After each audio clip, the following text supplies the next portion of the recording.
चलिए, तो छत्तीसगढ़ के इतिहास में हम लोगों ने रायपुर टाउन हॉल में जो माल गुजारों का सम्मेलन हुआ था, यहाँ तक हम लोगों ने देख लिया था। मतलब कि 1915 तक की जो भी घटना है उसको हम लोगों ने समझ लिया है। अब आगे यहाँ से ये जो 1916 है, जब होम रूल आंदोलन चालू होता है, वहां से हमको आगे कंटिन्यू करना है। देखिए, तो ये जो होम रूल आंदोलन है, होम रूल आंदोलन है क्या पहले समझ लीजिए। देखो, होम रूल आंदोलन का मुख्य उद्देश्य ये था, ब्रिटिश साम्राज्य के अधीन रहते हुए संवैधानिक तरीके से स्वशासन को प्राप्त करना। ठीक है, देखो, ब्रिटिश साम्राज्य के अधीन रहते हुए संवैधानिक तरीके से स्वशासन को प्राप्त। स्वशासन का मतलब क्या है यहाँ पर? स्वशासन का मतलब स्वयं का शासन। जैसे कि अभी वर्तमान में स्वशासन अगर हम बात करेंगे, जैसे स्थानीय स्वशासन हम लोग बोलते हैं। गांव में हम देखेंगे तो ग्राम पंचायत, नगर पंचायत, इस प्रकार से ग्राम पंचायत, नगर पंचायत, आपका नगर पालिका, ये सब का गठन किया जाता है। तो ये सभी क्या चीज़ है? स्थानीय स्वशासन है। ठीक है, स्थानीय लोग ही क्या करते हैं? स्वशासन कर रहे हैं, वहाँ पर शासन कर रहे हैं। ठीक है, स्थानीय लोगों द्वारा ही वहाँ पर जो भी सरपंच पंच है उन सबको चुनाव होता है और वहाँ पर वो उनके द्वारा शासन किया जाता है। तो ये सब चीज़ें देखते हैं। तो इसी प्रकार से जब अंग्रेज हमारे भारत में शासन कर रहे थे, तो इस समय एनी बेसेंट और बाल गंगाधर तिलक, इन दोनों के द्वारा होम रूल आंदोलन चलाया गया। होम रूल आंदोलन का उद्देश्य यह था, इसमें डिमांड ये किया जा रहा था कि ब्रिटिश साम्राज्य के अधीन हम रहेंगे, अंग्रेज तो हमारे ऊपर शासन कर रहे हैं, तो हम अंग्रेजों के अधीन रहेंगे ही, लेकिन संवैधानिक तरीके से हमको स्वशासन दिया जाए। ठीक है, संवैधानिक तरीके से स्वशासन दिया जाएगा, मतलब कि स्थानीय स्तर पर यहाँ के जो लोग हैं वो यहाँ पर शासन करें। ठीक है, इस प्रकार से ये मांग को रख करके जो एनी बेसेंट है और बाल गंगाधर तिलक है, वो अलग अलग क्षेत्र में होम रूल आंदोलन को संचालित कर रहे थे। ठीक है, अलग अलग क्षेत्र में होम रूल आंदोलन का गठन किया गया था। तो देखो, इसमें जो तिलक, जो बाल गंगाधर तिलक के जो होम रूल आंदोलन का जो क्षेत्र था और एनी बेसेंट के जो भी होम रूल आंदोलन वाले जो क्षेत्र थे, वो दोनों अलग अलग क्षेत्र थे। भारत के ही अंदर दोनों कार्य कर रहे थे, दोनों का जो कार्य करने का जो क्षेत्र था वो अलग था। भारत के अंदर दोनों ही यहाँ पर होम रूल आंदोलन को चलाए थे, लेकिन दोनों का जो क्षेत्र था वो अलग अलग था। जैसे कि हम तिलकवादी होम रूल आंदोलन की अगर बात करें, मतलब तिलकवादी जो होम रूल लीग की अगर हम बात करेंगे, तो महाराष्ट्र, मध्य प्रांत, बरार, कर्नाटक, ठीक है, और यहाँ पर जो महाराष्ट्र है उसमें बम्बई को छोड़ देंगे। ठीक है, बम्बई को छोड़ करके बाकी पूरा महाराष्ट्र, मध्य प्रांत, बरार, कर्नाटक, ये जो क्षेत्र थे, उन सभी क्षेत्र में तिलकवादी जो होम रूल आंदोलन था वो चल रहा था।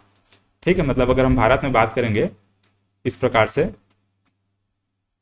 तो यहाँ पर बम्बई को छोड़ करके बाकी पूरा ये ऐसे महाराष्ट्र वाला क्षेत्र, ये मध्य प्रांत वाला जो क्षेत्र है ये, ठीक है, इसके अलावा यहाँ पर कर्नाटक वाला जो क्षेत्र है वो ऐसे, ठीक है, ये पूरा कर्नाटक वाला क्षेत्र ऐसे, इसके अलावा बरार वाला क्षेत्र ऐसे। तो इस प्रकार से ये सभी क्षेत्र में क्या, ये जो तिलकवादी जो होम रूल है वो चल रहा था। और इसके अलावा बाकी जो क्षेत्र बच गया, जैसे इधर मद्रास वाला क्षेत्र बच गया, इधर का जो क्षेत्र बच गया, बाकी इधर का जो भी क्षेत्र बचा हुआ है, इन सभी क्षेत्र में जो एनी बेसेंट का जो होम रूल लीग था वो संचालित हो रहा था। ठीक है, मतलब दोनों का अलग अलग जो क्षेत्र थे वहां पर ये लोग होम रूल जो आंदोलन है उनको संचालित ये कर रहे थे। तो ऐसा टाइप का है। तो जो तिलकवादी जो होम रूल आंदोलन है, मतलब तिलकवादी जो होम रूल लीग बनाया गया था, उसी होम रूल के अंतर्गत हमारा छत्तीसगढ़ आता था, मतलब कि मध्य प्रांत आता था। मध्य प्रांत में ही हमारा छत्तीसगढ़ शामिल है। तो हमारा छत्तीसगढ़ किसके अंतर्गत आता था, मतलब कि छत्तीसगढ़ जो था वो तिलकवादी होम रूल आंदोलन के अंतर्गत आता था। मतलब कि छत्तीसगढ़ में तिलकवादी होम रूल आंदोलन सक्रिय रहा। ठीक है, तो इस पॉइंट को याद रखेंगे। एग्जाम में ये पूछा गया है कि छत्तीसगढ़ में कौन सा होम रूल लीग या फिर कौन सा होम रूल आंदोलन सक्रिय रहा, तो तिलकवादी होम रूल आंदोलन छत्तीसगढ़ में सक्रिय रहा था। ठीक, इसको याद रखेंगे। इसमें छत्तीसगढ़ के 99 सदस्यों ने भाग लिया था। अब कौन कौन सा क्षेत्र में कितने कितने सदस्यों ने भाग लिया था, उस सबको याद रखने की जरूरत नहीं है। सिंपल यहाँ पर 99 याद रखेंगे। छत्तीसगढ़ के लगभग 99 जो सदस्य हैं वो होम रूल आंदोलन में सक्रिय रूप से भाग लिए थे। ठीक है, हालांकि बुक में चेक करेंगे तो बिलासपुर से इतने सदस्य थे, रायपुर से इतने सदस्य थे, दुर्ग से इतने सदस्य थे, ऐसा ऐसे दिया हुआ है, लेकिन वो सब कोई काम का नहीं। एग्जाम में कभी पूछा नहीं गया है और ना ही पूछा जाएगा, कभी नहीं पूछा जाएगा वो। तो जबरदस्ती को उन सब चीज़ों को याद रखने का मतलब नहीं है। बस इतना याद रखेंगे, छत्तीसगढ़ तिलकवादी होम रूल आंदोलन के अंतर्गत आता था। यहाँ पर तिलकवादी होम रूल आंदोलन सक्रिय था। इसमें छत्तीसगढ़ के 99 सदस्यों ने भाग लिया था। ठीक है, और बाकी यहाँ पर होम रूल आंदोलन है कि आपको समझ में आ गया होगा, ये 1916 में चलाया गया था। पहले यहाँ पर जो बाल गंगाधर तिलक है वो स्टार्ट किए थे, और फिर कुछ समय बाद यहाँ पर एनी बेसेंट ने वहाँ पर जो होम रूल आंदोलन है उसको शुरू किया था। ठीक है, 1916 में। अब जब भारत का इतिहास पढ़ेंगे तो इसमें और विस्तार से पढ़ने वाले हैं कि होम रूल आंदोलन कहाँ से, मतलब कहाँ से इंस्पायर हुए थे, जिसके माध्यम से हमारे मतलब भारत में संचालित किया गया है ना। जो आयरलैंड की जो महिला थी एनी बेसेंट, इनके ही द्वारा यहाँ पर प्रेरणा मिला था कि होम रूल आंदोलन संचालित करने से इस प्रकार से ऐसा होगा। ठीक है, चलिए, तो उन सब चीज़ों को बाकी भारत के इतिहास में पढ़ेंगे। तो यहाँ तो आपको ये समझ में आ गया होगा कि होम रूल आंदोलन है क्या। संवैधानिक मतलब कि ब्रिटिश साम्राज्य के अधीन रहते हुए संवैधानिक तरीके से स्वशासन को प्राप्त करना। ठीक, इसका एक मुख्य उद्देश्य था। और बाकी ये जो भी चीज़ें हैं देख लीजिए। अब देखिए, एक साल बाद मतलब कि 1917 में 1917 में हमारे रायपुर में होम रूल आंदोलन की एक शाखा स्थापित की जाती है। ठीक है, छत्तीसगढ़ में होम रूल आंदोलन की एक शाखा 1917 में स्थापित की जाती है। ठीक है, इसको भी याद रखेंगे। देखो, तो ये जो होम रूल आंदोलन है, इसके क्षेत्रीय शाखा मतलब छत्तीसगढ़ में इसकी जो क्षेत्रीय शाखा थी उसकी स्थापना 1917 में की गई थी। ठीक है, याद रखेंगे। मुख्यालय किसको बनाया गया था? रायपुर को बनाया गया था। ठीक है, ये भी एग्जाम में पूछा गया है, ध्यान में रखेंगे। होम रूल आंदोलन का जो क्षेत्रीय शाखा स्थापित किया गया था, कहाँ स्थापित किया गया था, या फिर उसका मुख्यालय क्या था, ऐसा पूछा जाएगा। तो ये रायपुर को याद रखेंगे। इसके अलावा इसमें जो प्रमुख जो व्यक्तित्व है, प्रमुख व्यक्तित्व बोल लीजिए, या फिर ये जो अलग अलग क्षेत्र में नेतृत्व करने वाले जो सदस्य हैं उनका नाम यहाँ पर आप देख सकते हैं। लेकिन यहाँ पर पंडित रविशंकर शुक्ल का नाम याद रखेंगे। ठीक है, प्रमुख नेतृत्वकर्ता अगर पूछा जाएगा या फिर प्रमुख व्यक्तित्व पूछा जाएगा तो यहाँ पर पंडित रविशंकर शुक्ल को पहले याद रखेंगे। और फिर इसके बाद ई राघवेंद्र राव बिलासपुर वाले क्षेत्र से नेतृत्व कर रहे थे। ये जो पंडित रविशंकर शुक्ल है ये तो रायपुर वाले क्षेत्र से नेतृत्व कर रहे थे, और ई राघवेंद्र राव बिलासपुर वाले क्षेत्र से नेतृत्व कर रहे थे। घनश्याम सिंह गुप्त दुर्ग वाले क्षेत्र से नेतृत्व कर रहे थे, और ठाकुर प्यारेलाल सिंह यह राजनांदगांव वाले क्षेत्र से इसका नेतृत्व कर रहे थे। ठीक है, तो ये जो छत्तीसगढ़ में जो होम रूल लीग का जो क्षेत्रीय शाखा स्थापित किया गया है, जिसका मुख्यालय किसको बनाया गया है? रायपुर को बनाया गया है। और रायपुर के अलावा जो बिलासपुर है, दुर्ग है और राजनांदगांव है, इन सभी क्षेत्रों से लोग वहाँ पर इस होम रूल जो आंदोलन है इसमें भाग ले रहे थे। तो इसमें जो नेतृत्व करता थे इनका नाम याद रखेंगे। तो ये जो प्रमुख व्यक्तित्व लिखा हुआ है इन्हीं का नाम आपको याद रखना है। ठीक है, अलग अलग क्षेत्र से मतलब किसने किसने यहाँ पर नेतृत्व किया था उसका दिमाग में से रखेगा। अब देखो, जब हम लोग छत्तीसगढ़ का इतिहास जब पढ़ रहे हैं तो आगे बहुत सारी चीज़ों को देखने वाले हैं। तो उन सब में जैसे कि पंडित रविशंकर शुक्ल का नाम बार बार आएगा, ई राघवेंद्र राव का नाम बार बार आएगा, इसी प्रकार से घनश्याम सिंह गुप्त का नाम बार बार आएगा, ठाकुर प्यारेलाल सिंह का नाम ये भी बार बार आएगा। तो छत्तीसगढ़ में आप ध्यान देंगे इन सब का नाम आते जाएगा। और हमेशा ये आपको देखने को मिलेगा कि पंडित रविशंकर शुक्ल रायपुर से थे, रायपुर वाले क्षेत्र में सक्रिय रूप से काम कर रहे थे। ई राघवेंद्र राव बिलासपुर वाले क्षेत्र से थे। ठीक है, जैसे यहाँ पर ये बिलासपुर वाले क्षेत्र में कौन? ई राघवेंद्र राव। रायपुर वाले क्षेत्र में कौन? रायपुर वाले क्षेत्र में कौन? ये पंडित रविशंकर शुक्ल। ठीक है, रविशंकर शुक्ल। दुर्ग वाले क्षेत्र में हम लोग क्या देखते हैं? घनश्याम सिंह गुप्त देखते हैं, घनश्याम सिंह गुप्त। ये राजनांदगांव वाले क्षेत्र में हमेशा हम लोग क्या पढ़ेंगे? ठाकुर प्यारेलाल सिंह है ना, ठाकुर प्यारेलाल सिंह ऐसे। तो ये अलग अलग क्षेत्र में ये जो भी जो सदस्य हैं, फिर जो भी नेतृत्व करता है, इनका नाम आपको याद रखना पड़ेगा। ठीक है, आगे हम लोग हर एक जगह पे इन सब का नाम को देखने वाले हैं, तो बार बार वही चीज आएगा, तो ये सबको दिमाग में रखिएगा। जैसे कि हम लोग और दुर्ग वाले क्षेत्र से हम लोग 4-5 नाम मतलब लगभग 4 नाम देखते हैं। सॉरी, ये धमतरी वाले क्षेत्र से 4 नाम हम लोग बार बार देखेंगे। जैसे कि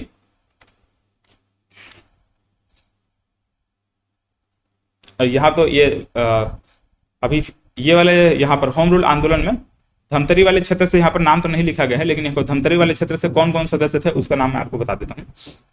जैसे कि एक हम लोग मेघा देखने वाले हैं। ठीक है, मेघा वाले। ठीक है, नारायण राव मेघा वाले हम लोग पढ़ेंगे।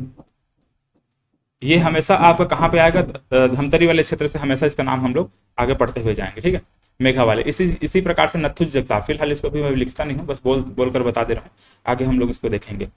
ठीक है, जब कंडेल नहर सत्याग्रह देखेंगे तो वहां से फिर शुरू होगा। इन सब का नाम वहां से हम लोग मुख्य रूप से देखना शुरू करते हैं। तो जैसे कि नारायण राव मेघा वाले हैं। ठीक है, ये धमतरी वाले क्षेत्र सक्रिय रूप से वहां पर भाग ले रहे थे।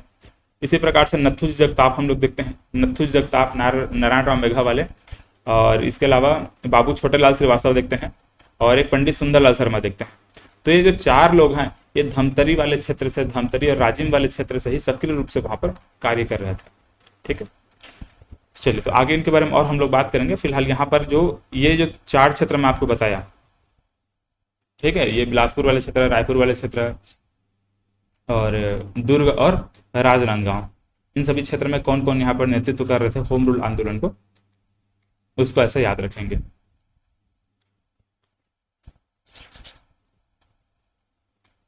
ठीक है, तो ये होम रूल आंदोलन के क्षेत्रीय शाखा रायपुर में स्थापित हो चुका है। अब इसके बाद देखिए 1918 में, ठीक है, देखो 1917 में स्थापित हुआ था। अब एक साल बाद मतलब कि 1918 में पंडित रविशंकर शुक्ल की अध्यक्षता में होम रूल लीग का क्षेत्रीय सम्मेलन होगा। ठीक है, पंडित रविशंकर शुक्ल की अध्यक्षता में होम रूल लीग का क्या होगा, क्षेत्रीय सम्मेलन होगा। तो ये जो क्षेत्रीय सम्मेलन जब हुआ, मतलब कि यहाँ पर जो रायपुर में जो क्षेत्रीय सम्मेलन यहाँ पर आयोजित किया गया 1918 में, होम रूल लीग का जो क्षेत्रीय सम्मेलन यहाँ पर जब किया गया, तो इस समय होम रूल लीग के प्रचार करने हेतु जो बाल गंगाधर तिलक हैं वो लखनऊ से कलकत्ता जा रहे थे। ठीक है, लखनऊ से कहाँ जा रहे थे, कलकत्ता जा रहे थे। तो लखनऊ से कलकत्ता जा रहे थे, तो इसी समय ये जो तिलक है वो हमारे बिलासपुर, रायपुर, दुर्ग वाले क्षेत्र में आकर के जनता को संबोधित करते हैं। ठीक है, मतलब आप ये कह सकते हैं कि जो बाल गंगाधर तिलक है उनका छत्तीसगढ़ आगमन कब हुआ था, उनका छत्तीसगढ़ आगमन कब हुआ था, 1918 में हुआ था। ये एग्जाम में कई बार, मतलब हालांकि एग्जाम में तो ये पूछा नहीं गया है, लेकिन यहाँ एग्जाम में पूछा जा सकता है। ठीक है, ऐसे टाइप का ये है, क्योंकि ऐसे टाइप के जो प्रश्न है, जैसे कि तिलक, जो बाल गंगाधर तिलक है वो हमारे छत्तीसगढ़ कब आए थे, गांधी जी हमारे छत्तीसगढ़ कब आए थे, और डॉक्टर राजेंद्र प्रसाद हमारे छत्तीसगढ़ कब आए थे, ऐसे टाइप से बहुत सारा नाम है। उन सबके छत्तीसगढ़ आगमन का जो डेट है उसको हमको याद रखना होता है, क्योंकि राष्ट्रीय स्तर के जो भी नेता थे, राष्ट्रीय स्तर के नेता का हमारे छत्तीसगढ़ आगमन बहुत ज़्यादा महत्वपूर्ण था, इसीलिए इनका नाम हमको याद रखना पड़ेगा। तो यहाँ पर हम लोगों ने क्या समझा कि 1918 में जब ये होम रूल आंदोलन का क्षेत्रीय सम्मेलन हुआ हमारे रायपुर में, मतलब हमारे छत्तीसगढ़ में, तो इस समय हमारे जो राष्ट्रीय स्तर के नेता है लोकमान्य बाल गंगाधर तिलक, वो छत्तीसगढ़ आते हैं। और छत्तीसगढ़ आते हैं मतलब कि होम रूल लीग के प्रचार करने हुए ये आते हैं, मतलब करने के लिए आते हैं होम रूल लीग के प्रचार करने, क्योंकि यह होम रूल लीग का प्रचार यही चला रहे हैं ना, होम रूल लीग आंदोलन कौन चला रहे हैं, लोकमान्य बाल गंगाधर तिलक ही चला रहे हैं। तो इस होम रूल लीग का प्रचार करने हेतु तो क्या करते हैं, ये लखनऊ से कलकत्ता जाते रहते हैं। तो बीच में हमारा छत्तीसगढ़ में मतलब उनको पता चलता है कि यहाँ पर क्षेत्रीय सम्मेलन आयोजित किया गया है, तो यहाँ पर भी आते हैं, मतलब हमारे छत्तीसगढ़ आते हैं, और यहाँ पर दुर्ग, रायपुर और बिलासपुर वाले क्षेत्र में रुक करके आम जनता को संबोधित करते हैं, और ये होम रूल लीग का यहाँ पर भी इस तरह से प्रचार करते हैं। ठीक है, तो ऐसे ये जो भी चीज़ें हैं ये हुई थी। तो यहाँ पर ये आपको समझ में आ गया होगा होम रूल आंदोलन क्या है।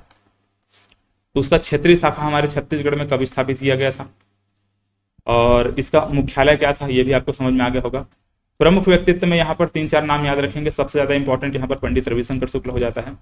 फिर 1918 में हम लोग क्या देखते हैं, पंडित रविशंकर शुक्ल की अध्यक्षता में होम रूल आंदोलन का क्षेत्रीय सम्मेलन आयोजित किया गया, जिसमें ये जो लोकमान्य बाल गंगाधर तिलक है वो हमारे छत्तीसगढ़ उसी समय आया और लोगों को संबोधित किए हैं। ठीक है, तो इस प्रकार से ये जो भी चीज़ें हैं इसको एक बार अच्छे से समझ लीजिएगा आप लोग। चलिए अब इसके बाद देखिए यहाँ पर 1918 में पंडित रविशंकर शुक्ल द्वारा जनेऊ कार्यक्रम आयोजित किया जाता है। पहले बहुत ज़्यादा छुआछूत की भावना प्रचलित थी, है ना, लोगों को मंदिरों में नहीं घुसने दिया जाता था, या फिर जनेऊ धारण वगैरह नहीं करने, जैसे क्या ऐसा माना जाता था कि जो उच्च कुल के जो वर्ग, मतलब उच्च वर्ग के जो लोग हैं सिर्फ वही जनेऊ धारण कर सकते हैं, ऐसा टाइप से पहले मान्यता था। तो पंडित सुंदरलाल शर्मा क्या करते हैं, इसी छुआछूत को समाप्त करने के लिए जनेऊ कार्यक्रम आयोजित करते हैं। ठीक है, मतलब जिनको छुआछूत बोल करके बहिष्कार कर दिया जा रहा है वैसे लोगों को फिर वहां पर जनेऊ धारण करवाते हैं।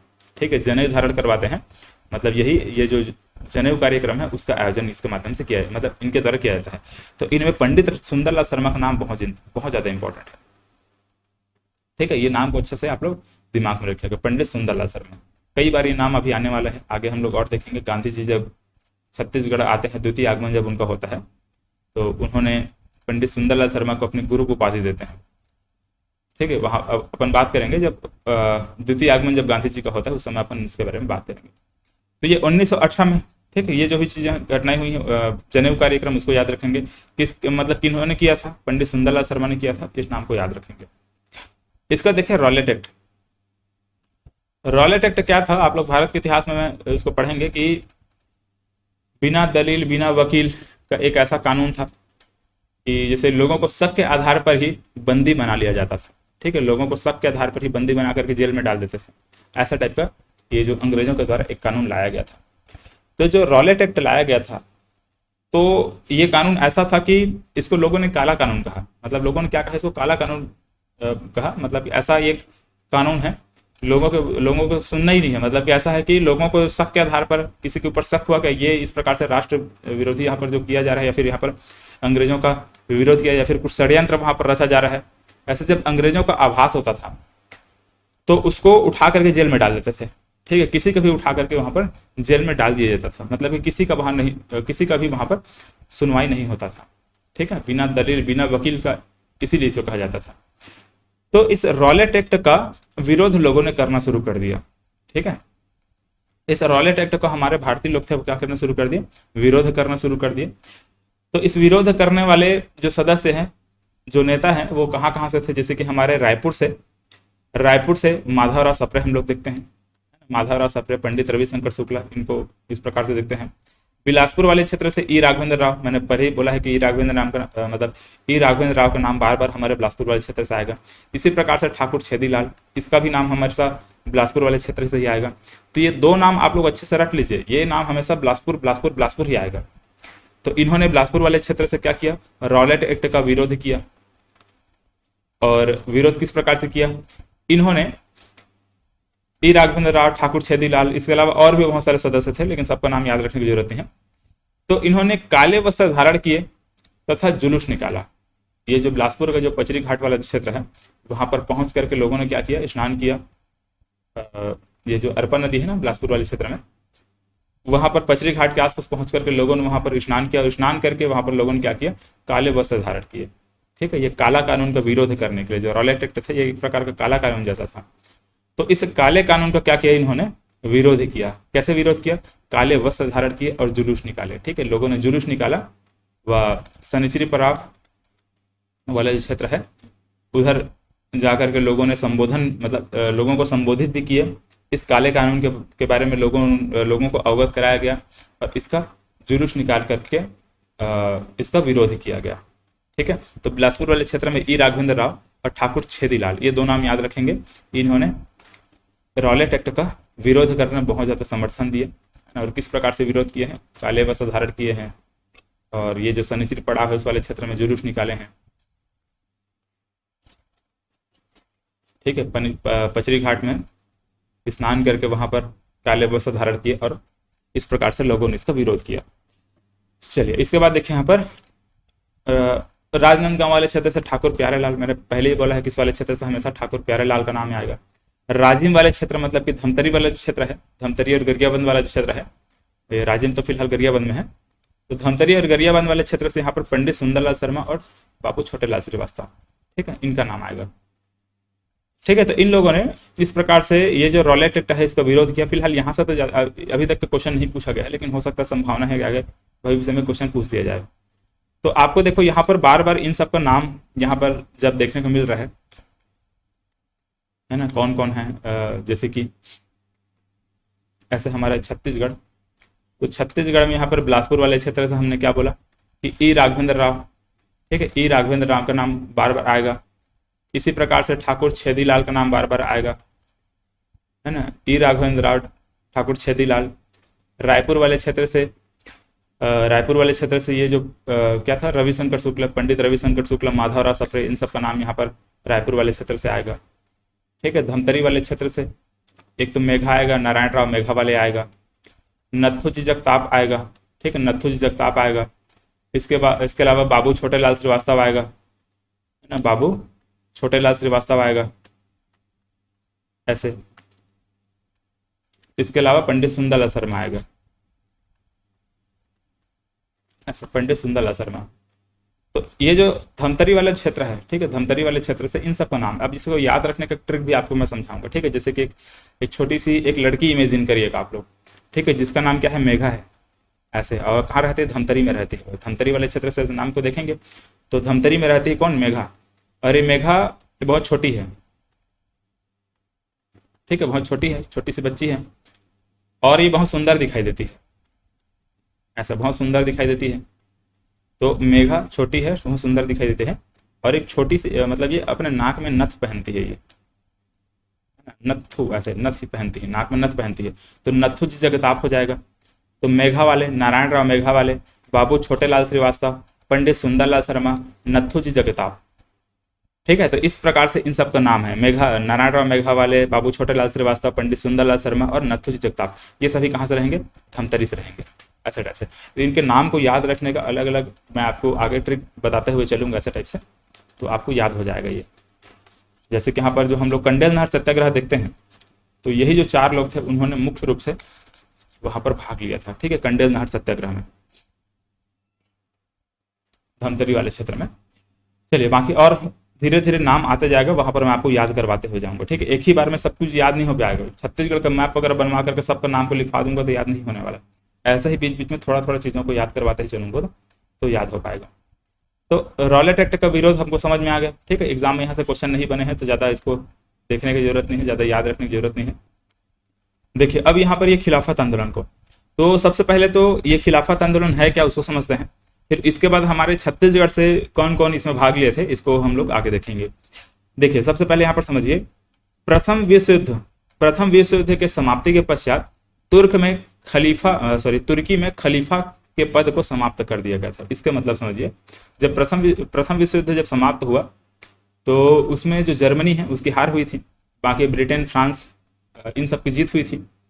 तो जर्मनी के हारने के बाद यहाँ पर जो मतलब तुर्की में जो एक खलीफा का पद था, ठीक है, खलीफा का पद ये जो कि मुसलमानों का धर्मगुरु, ठीक है, मुसलमानों के धर्मगुरु को खलीफा कहा जाता था। तो ये जो मुसलमानों के धर्मगुरु खलीफा का जो पद था तुर्की में था उसको समाप्त कर दिया गया था। मतलब मुसलमानों को जो सबसे बड़े जो धर्मगुरु जिसको मानते थे सभी, जिसको माना करते थे खलीफा को, उसके पद को ही समाप्त कर दिया गया था, ठीक, क्योंकि यहाँ पर प्रथम विश्व युद्ध में हार हुई थी उनकी, और ये जो ब्रिटेन है, फ्रांस है, इन सब की जीत हुई थी। तो इन्होंने क्या किया था, ये तुर्की में जो खलीफा का पद था उसको समाप्त कर दिया था। तो इस खलीफा के पद को पुनः स्थापित करने हेतु हमारे भारत में लोगों ने खिलाफत आंदोलन चलाया। हालांकि पूरे विश्व में अगर हम देखेंगे तो खलीफा के पद को पुनः स्थापित करने के लिए जितने भी जो मुसलमान हैं वो किसी न किसी तरीके से वहां पर समर्थन कर रहे हैं, किसी न किसी तरीके से आंदोलन वहां पर चला रहे हैं। लेकिन हमारे भारत में किस प्रकार से आंदोलन चलाया गया था, तो वो किस प्रकार से चलाया गया था, खिलाफत आंदोलन के माध्यम से, उसको हम लोग जानते हैं, ठीक है। मतलब हमारे भारत में जो खिलाफत आंदोलन चलाया गया, इसका मुख्य उद्देश्य क्या था? इसका मुख्य उद्देश्य यह था कि खलीफा के पद की पुनः स्थापना को समर्थन देना, इसका मुख्य उद्देश्य था, ठीक है। मुख्य रूप से यह मुसलमानों द्वारा चलाया जाने वाला ये खिलाफत मतलब ये आंदोलन था, ठीक है, जिसमें हमारे जो हिंदू हैं उन्होंने मतलब उनका भी समर्थन प्राप्त हुआ। गांधी जी मुख्य रूप से इसमें आगे बढ़ करके समर्थन इसमें दिए थे। तो हालांकि यहाँ पर देखो, जो तुर्की में जो खलीफा का पद था, मतलब जो खलीफा है वो मुसलमानों का धर्मगुरु है, उसके पद को समाप्त कर दिया गया है। तो ये मुसलमानों द्वारा मुख्य रूप से यह आंदोलन को चलाया जा रहा था कि वो उस पद को पुनः स्थापित किया जाए, ये बोल करके। तो लेकिन इसमें हमारे भारत के जो जितना भी जो हिंदू नेता थे उन्होंने भी बढ़ चढ़ करके भाग लिया है। और इस समय हम लोग क्या देखते हैं कि खिलाफत आंदोलन चल तो रहा है, इस समय हम लोग असहयोग आंदोलन को भी देखते हैं। असहयोग आंदोलन भी इसी के पैरेलल में चलना शुरू होता है, ठीक है। आगे हम लोग देखेंगे 1 अगस्त से गांधी जी, 1 अगस्त 1920 से गांधी जी क्या करते हैं, जो असहयोग आंदोलन है उसकी घोषणा कर देते हैं, ठीक है। आगे उसके बारे में बात करेंगे। देखिए तो ये खिलाफत आंदोलन आपको समझ में आया होगा कि तुर्की में जो खलीफा का पद था उसको समाप्त कर दिया गया था। इस वजह से पुनः उस पद को स्थापित करने हेतु तो लोगों द्वारा समर्थन दिया जा रहा था, यही क्या कहलाया, खिलाफत आंदोलन कहलाया, ठीक। छत्तीसगढ़ में खिलाफत आंदोलन का समर्थन किसने किया? तो छत्तीसगढ़ में एक तो याद रखेंगे पंडित रविशंकर शुक्ल जो कि एक हिंदू नेता थे, और दूसरा याद रखेंगे असगर अली जो कि एक मुस्लिम नेता थे। तो देखो यहाँ पर मुस्लिम नेता, यहाँ पर असगर अली, ये मुख्य रूप से इसको भी याद रखें क्योंकि यहाँ पर मुसलमानों का ही आंदोलन है। लेकिन इसके अलावा यहाँ पर पंडित रविशंकर शुक्ल को भी याद रखें क्योंकि ये प्रमुख नेता है ना। पंडित रविशंकर शुक्ल क्या है, हमारे छत्तीसगढ़ के प्रमुख नेता के रूप में हम इसको देखते हैं। प्रमुख उस समय के क्या है, प्रमुख नेता थे। तो ये जो पंडित रविशंकर शुक्ल है वो भी क्या कहें, इस खिलाफत आंदोलन को समर्थन दिए, ठीक है। तो इस प्रकार से ये है। चलो फिलहाल यहाँ से खिलाफत आंदोलन से तो एग्जाम में क्वेश्चन नहीं पूछा गया है, इसमें बस याद रखेंगे कि छत्तीसगढ़ से कौन कौन सदस्य थे जो कि खिलाफत आंदोलन का समर्थन किया। तो ये दो नाम याद रखेंगे, ठीक है, इन दोनों का नाम इस प्रकार से। चलिए अब इसके बाद देखिए,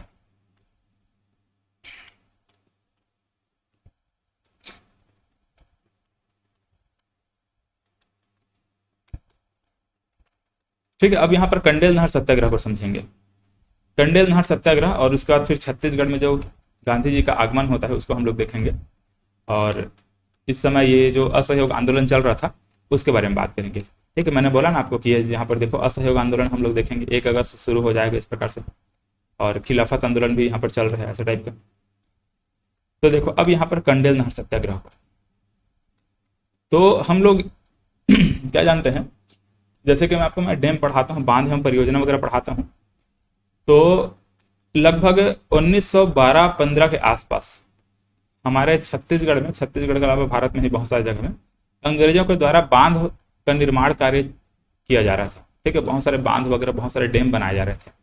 जैसे कि यहाँ पर 1912 में हम लोग रुद्री डैम के बारे में जानते हैं। रुद्री डैम का निर्माण कब हुआ है? 1912-15 में हुआ है।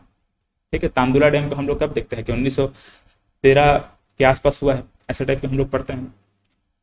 तो ये जितने भी जो बांध वगैरह है उन सबका निर्माण हमारे छत्तीसगढ़ में जगह जगह पे हो रहा था। तो वैसे यहाँ पर जो रुद्री डैम है 1912 में उसका निर्माण किया गया था धमतरी में। उसी के पास में कंडेल नाम का ग्राम है, मतलब गांव है, कंडेल ग्राम है। तो ये जो भी डैम निर्माण किया गया था उसमें से नहर निकाला जाता था। अब डैम का निर्माण क्यों करते हैं कि वहां से हम नदी का जो पानी है उसको रोकें, और नदी के पानी को रोक करके जिस समय, जैसे कि गर्मी का सीजन है या फिर जब जिस समय सिंचाई करना है खेतों में, अगर कहीं पर पानी पहुंचाना है तो नहर के माध्यम से वहां पर पानी को उस बांध के माध्यम से पहुंचा दिया जाए, ऐसा टाइप से हमारा ये रहता है। तो नदी से नहर को काट करके, मतलब बांध बना करके उसमें नहर निकाल करके ग्रामीणों के खेतों तक पानी पहुंचाने के लिए यहाँ पर नहर का निर्माण किया गया था अंग्रेजों के द्वारा।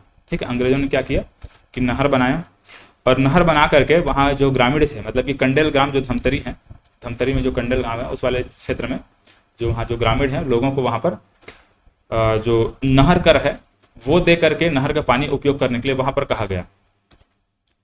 अब लोगों ने ये सोचा कि हम जितना ये टैक्स जो नहर कर में पटाएंगे उससे तो बेहतर ये होगा कि उन्हीं सब पैसे को हम इकट्ठा करके एक गांव में एक तालाब मतलब जो कंडेल ग्राम है वहां पर एक बड़ा सा तालाब खुदवा दें और उसके माध्यम से हम सिंचाई करें।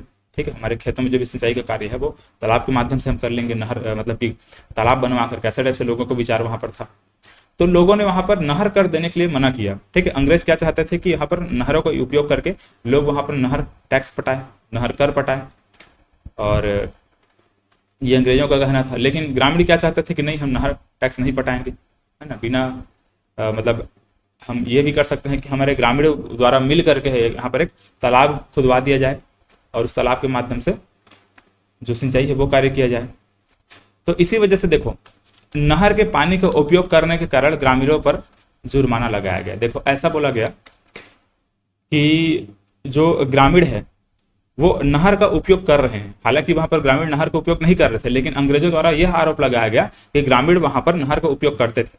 ठीक है, मतलब नहर का उपयोग कर रहे हैं, ये आरोप अंग्रेजों के द्वारा लगाया गया और उन पर जुर्माना लगा दिया। ठीक है, जुर्माना उन पर लगा दिया गया। मतलब अंग्रेजों ने क्या किया, ग्रामीणों पर जुर्माना इस बात पर लगा दिया कि ये लोग क्या कर रहे हैं, नहर का पानी का उपयोग कर रहे हैं। ठीक है, मतलब इनको नहर का टैक्स पटाना पड़ेगा। तो नहर का टैक्स नहीं पटा रहे हैं और नहर का नहर का पानी का उपयोग कर रहे हैं, ये बोल करके उनके ऊपर क्या कर दिया, अंग्रेजों ने जुर्माना लगा दिया। तो इस जुर्माना का राशि जो इतना ज्यादा था, देखो जुर्माने का राशि आपको कहीं कहीं पे यहाँ पर 4033 देखने को मिलेगा, कहीं कहीं पे यहाँ पर 4050 देखने को मिलेगा, है ना। ये अलग अलग बुक में अलग अलग डेटा दिया हुआ है, लेकिन बस याद रखना कि लगभग 4000 के आसपास, लगभग 4-4.5 के आसपास ये जो जुर्माने का राशि वो था। तो ग्रामीणों के ऊपर क्या लगा दिया गया, ये टैक्स मतलब ये जुर्माना लगा दिया गया। क्यों जुर्माना लगाया गया, क्योंकि मतलब कि ग्रामीण वहां पर नहर का पानी का उपयोग कर रहे हैं और नहर का कर है उसको नहीं पटा रहे हैं, ये बोल करके। ठीक है, नहर कर पटाए बगैर ग्रामीण वहां पर क्या कर रहे हैं, नहर का पानी उपयोग कर रहे हैं बोल करके यहाँ पर जुर्माना लगा दिया अंग्रेज। तो जुर्माना की राशि बहुत ज्यादा था। जुर्माने की राशि ग्रामीण वहां पर देने के लिए मना किए, हम नहीं, जुर्माने की राशि हम बिल्कुल भी नहीं देंगे, ऐसा बोल करके ग्रामीणों ने क्या किया, वहां पर मना किया। अब जब ग्रामीणों ने मना किया तो अंग्रेज क्या करने लगे कि किसानों के जो पशुओं, मतलब पशु थे, गाय बछड़ जो भी थे, उनको उठा लिए वो लोग, मतलब उनको उठाकर कुर्ग कर लिए। कुर्ग का मतलब यह है कि उसको, जैसे कि हम अभी क्या देखते हैं, गांजी हॉस्पिटल जानते हैं ना, अगर पशु अगर खुले में कहीं घूम रहा है तो उसको उठाकर गांधी हाउस में डाल देते थे, ऐसा टाइप से हम लोग पढ़ते हैं। तो इसी प्रकार से जो किसानों थे, मतलब किसानों के पशुओं को कुर्ग किया गया, मतलब वहां पर जब्त करके वहां पर गांधी हाउस में डाल दिया गया। ठीक, अंग्रेजों ने ये काम किया। तो अब इस बात ये क्या था, एक आंदोलन के रूप ले लिया, मतलब एक सत्याग्रह के रूप में यहाँ पर इसको देखा जाने लगा। फिर यहाँ पर क्या करते हैं, जो पंडित सुंदरलाल शर्मा है, पंडित सुंदरलाल शर्मा पहुंच जाते हैं गांधी जी के पास। ठीक है, 2 दिसंबर 1920 को पंडित सुंदरलाल शर्मा गांधी जी को बुलाने कलकत्ता चले जाते हैं। ठीक है, गांधी जी को बुलाने कहाँ चले जाते हैं, कलकत्ता चले जाते हैं। और गांधी जी को वहां पर जाकर के ये जो भी घटनाक्रम है, जो कंडेल ग्राम है, इस प्रकार से जो सत्याग्रह ग्रामीणों के द्वारा जो चलाया जा रहा है, इस प्रकार से जो अंग्रेजों के द्वारा अत्याचार किया जा रहा है, वहां पर जो जुर्माना लगाया गया है, इन सभी चीजों से अवगत कराते हैं। ठीक, कौन अवगत कराते हैं, पंडित सुंदरलाल शर्मा। ठीक, किसको अवगत कराते हैं, गांधी जी को। ठीक, कहाँ जाकर के, कलकत्ता जाकर के। तो 2 दिसंबर 1920 को पंडित सुंदरलाल शर्मा कलकत्ता जाते हैं और गांधी जी को इन जो भी घटनाक्रम है उसके बारे में अवगत कराते हैं, उनको बताते हैं। और फिर 20 दिसंबर 1920 को गांधी जी हमारे छत्तीसगढ़ आते हैं। ठीक है, इस आंदोलन में हिस्सा लेने के लिए, मतलब इस आंदोलन को आगे बढ़ाने के लिए। लेकिन होता यह है कि गांधी जी के आने से पहले ये जो आंदोलन है, मतलब कंडेल नहर सत्याग्रह है, ये सब मतलब समाप्त हो चुका रहता है। अंग्रेजों को जब पता चलता है कि गांधी जी छत्तीसगढ़ आ रहे हैं, और छत्तीसगढ़ इसलिए आ रहे हैं क्योंकि यहाँ पर कंडेल नहर सत्याग्रह को समर्थन देना है, तो अंग्रेज क्या करते हैं, किसानों को जो कर लगाए रहते हैं, किसानों के ऊपर जो अर्थदंड लगाए रहते हैं, उसको माफ कर देते हैं। ठीक, लेकिन यहाँ पर एक बात अब याद रखेंगे, गांधी जी का जो छत्तीसगढ़ आगमन का जो उद्देश्य था, हमारे छत्तीसगढ़ आगमन का जो उद्देश्य था, ये कंडेल नहर सत्याग्रह में शामिल होने से ज्यादा असहयोग आंदोलन को समर्थन देना था। ठीक है, असहयोग आंदोलन को समर्थन देना या फिर असहयोग आंदोलन का प्रचार करना इसका उनका मुख्य उद्देश्य था। ठीक है, आगे हम लोग पढ़ेंगे गांधी जी का जो प्रथम आगमन हुआ था, इसका मुख्य उद्देश्य क्या था, असहयोग आंदोलन के लिए लोगों का समर्थन प्राप्त करना इसका मुख्य उद्देश्य था। ठीक है, ये एग्जाम में पूछा गया, गांधी जी का प्रथम आगमन का मुख्य उद्देश्य क्या है, तो ये क्या था, असहयोग आंदोलन के लिए लोगों का समर्थन प्राप्त करना इनका मुख्य उद्देश्य था। ठीक है, तो गांधी जी आते हैं 20 दिसंबर 1920 को। आगे हम लोग यहाँ पर देखेंगे गांधी जी के प्रथम आगमन को। लेकिन यहाँ पर अब याद रखेंगे, ये जो कंडेल नहर सत्याग्रह है, ठीक है, कंडेल नहर सत्याग्रह कहाँ हुआ था, तो कंडेल ग्राम में हुआ था। नेतृत्व करता कौन, पंडित सुंदरलाल शर्मा। ठीक है, यही गए हैं गांधी जी को बुलाने। ठीक, कब गए हैं, 2 दिसंबर को, है ना, 2 दिसंबर 1920 को पंडित सुंदरलाल शर्मा गांधी जी को बुलाने कहाँ जाते हैं, कलकत्ता चले जाते हैं। इसके अलावा इसके जो सहयोगी हैं, या फिर इस कंडेल नहर सत्याग्रह में किसने किसने हिस्सा लिया था, किसने मुख्य रूप से समर्थन दिया, तो यहाँ पर छोटेलाल श्रीवास्तव, बाबू छोटेलाल श्रीवास्तव का नाम याद रखेंगे, नारायण राव मेघा को याद रखेंगे, और नथुजी जगताप को याद रखेंगे, और पंडित सुंदरलाल शर्मा तो है ही। मतलब कि आपको अब इसको ऐसे याद रखना है। देखो, मैं आपको क्या बोला हूँ कि एक मेघा याद रखना है। ठीक है, मेघा, छोटी सी एक बच्ची याद रखना है, छोटा से मेघा याद रखना है। मेघा नाम की कोई बच्ची याद रखना, कहाँ रहती है, धमतरी में रहती है, और ये बहुत छोटी है, इस प्रकार से छोटी सी एक बच्ची है मेघा, और ये नाक में नथ पहनती है ऐसे, मतलब कि नथु ऐसे याद रखेंगे, है ना, नथु जी जगताप याद रखेंगे। इसके अलावा जो मेघा है वो बहुत सुंदर दिखाई देती है ऐसे। तो ये ऐसे 4 नाम आपको याद रखना पड़ेगा, जो कि कहाँ है, धमतरी में कंडेल नहर सत्याग्रह में इन्होंने मुख्य रूप से नेतृत्व किया था। ठीक है, प्रमुख रूप से यहाँ इन्होंने क्या किया था, ये कंडेल नहर सत्याग्रह को इन्होंने नेतृत्व किया, या फिर यहाँ पर सहयोग दिया, फिर जो भी आप कहें इसको। ठीक है, फिलहाल नेतृत्व करता में पंडित सुंदरलाल शर्मा को याद रखेंगे, और बाकी अन्य जो सदस्य है, सहयोगी है, इसमें इन सभी का नाम याद रखेंगे।